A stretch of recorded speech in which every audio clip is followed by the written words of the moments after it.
안녕하세요. 보통 과학이랑 신앙은 전혀 다른, 어쩌면 서로 부딪히는 영역이라고 생각하기 쉽잖아요. 그런데 과학적인 탐구 그 자체가 하나의 영적인 행위가 될 수 있다고 보는 관점이 있습니다. 오늘은 바로 그 신학적 틀을 중립적인 시각에서 한번 같이 들여다볼까 해요. 아주 흥미로운 여정이 될 겁니다.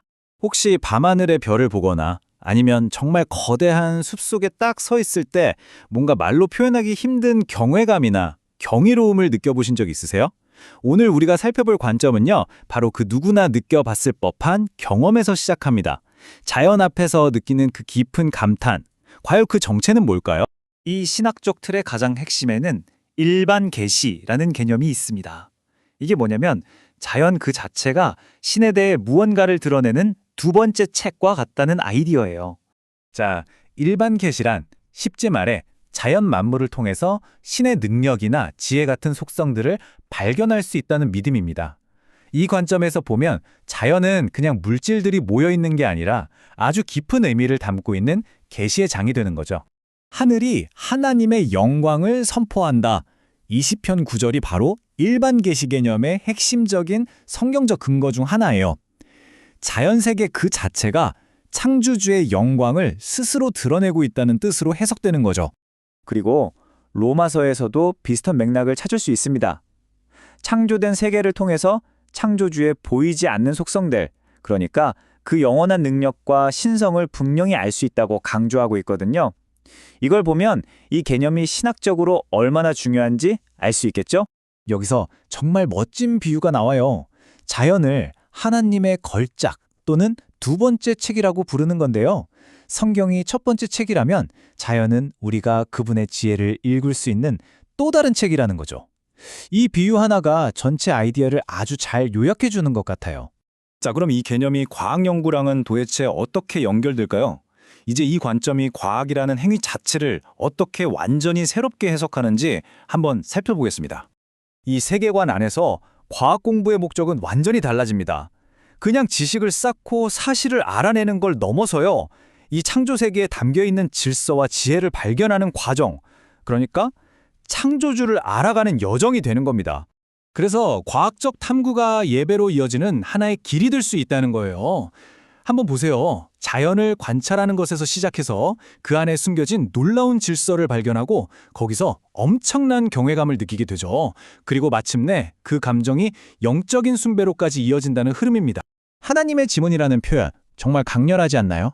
이 관점에서는요, DNA 구조의 복잡함이나 행성들의 정교한 궤도 같은 과학적 발견들이 마치 창조주가 내가 만들었다 하고 남긴 서명이나 지문처럼 여겨진다는 걸 아주 잘 보여주는 말이죠. 그렇다면 이 거대한 창조 세계 속에서 우리 인간의 위치는 과연 어디일까요? 이제 초점을 인류의 특별한 역할과 목적으로 한번 옮겨보겠습니다. 여기서 핵심 용어는 바로 이마고 데이, 라틴어로 하나님의 형상이라는 뜻입니다. 이 신학적 틀에 따르면 인간은 다른 생명체와는 근본적으로 다른 아주 특별한 존엄성을 부여받은 존재라고 봐요. 여기서 흥미로운 점은 하나님의 형상이 구체적으로 뭘 의미하는지 풀어준다는 점인데요. 바로 이성, 창의성, 도덕적 책임, 그리고 다른 존재와 관계를 맺는 능력. 이 관점에 따르면 바로 이 네 가지 특성들이 우리 인간을 특별하게 만드는 요소라는 겁니다. 그리고 이 특별한 지위에는 아주 막중한 사명이 따라옵니다. 바로 창조 세계를 잘 돌보는 청지기로서의 역할이죠. 그러니까 세상을 그냥 지배하고 마음대로 쓰는 게 아니라 잘 가꾸고 관리해야 할 책임이 우리에게 주어졌다는 뜻입니다. 다음으로 이 세계관의 철학적인 뿌리, 그러니까 모든 지식의 궁극적인 원천이 과연 무엇인지에 대해 조금 더 깊이 들어가 보겠습니다. 여기서 핵심 원칙이 등장합니다. 모든 참된 지식은 여호와를 경외하는 것, 다시 말해 창조주에 대한 존경과 두려움에서 시작된다는 거예요. 지식의 출발점에 대한 아주 근본적인 선언인 셈이죠. 그 논리는 이렇습니다. 만약 하나님이 이 모든 것의 설계자라면 우리가 그 창조물을 이해하는 것은 곧 그분의 작품을 이해하는 거잖아요. 그렇기 때문에 모든 지식의 근원은 결국 창조주 자신이라는 결론에 이르게 되는 겁니다. 자, 이제 마지막 부분입니다.